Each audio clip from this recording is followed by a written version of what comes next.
You're in your 30s. You've got a decent job, maybe a family, maybe a mortgage. You're earning more than you did in your 20s, but somehow, your bank account doesn't reflect it. Between daycare, car payments, student loans, and the occasional vacation, it feels like money disappears faster than you can make it. And you think, I should be further ahead by now. Here's the thing. Your 30s are the most dangerous decade for wealth building. Not because you're not earning enough, but because you're juggling more responsibilities than ever, and the wrong decisions now can set you back for decades. My name is Nick, and I spend way too much time thinking about how people build wealth in their 30s. If you're someone who feels stuck between growing expenses and stalled savings, make sure to hit the subscribe button and give this video a thumbs up if this helps you out. Look, most people think their 30s are when they finally get ahead. You're earning more, you're climbing the career ladder, you're buying homes. But here's what most people don't realize. Your 30s are also when lifestyle inflation hits hardest. According to the Federal Reserve, the average American household in their 30s carries over $134,000 in debt, mortgages, student loans, car loans, credit cards. And while income rises, savings rates often stagnate. Why? Because expenses rise just as fast. So instead of building wealth, many people are just building bigger bills. Let's run the numbers. Say you're 30 years old and you decide to wait until later to start investing. You earn $70,000 a year, but you're focused on paying off debt and enjoying life. If you wait until 40 to start saving, you'll need to save twice as much per month to catch up to someone who started at 30. Why? Compounding. Example, saving $500 per month from age 30 to 60 at 7% annual return grows to about $610,000.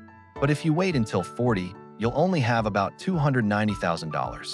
That's a $320,000 difference, just for waiting. This is where it gets really interesting. Your 30s are the decade where compounding either becomes your best friend or your worst enemy. Why do people struggle here? Because psychology drives decisions more than math. Identity. In your 20s, money was about freedom. In your 30s, it's about responsibility. You want the house, the car, the family security. Comparison.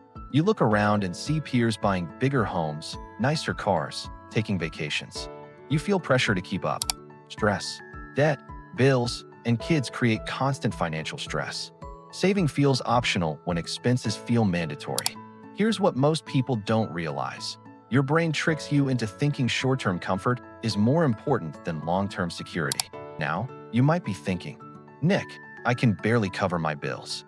How am I supposed to save or invest? Fair. But here's the truth. Even small amounts matter.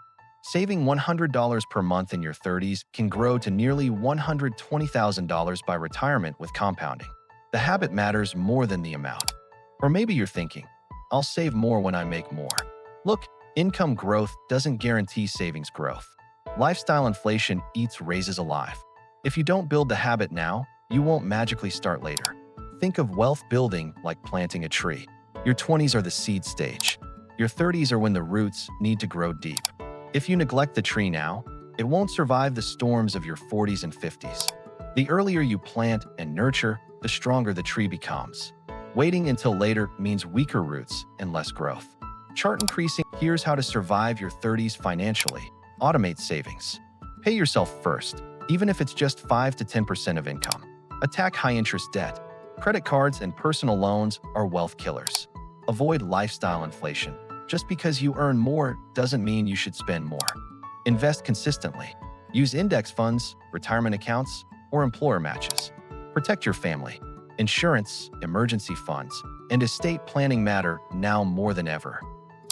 Here's what most people don't realize. Your 30s aren't just another decade. They're the turning point.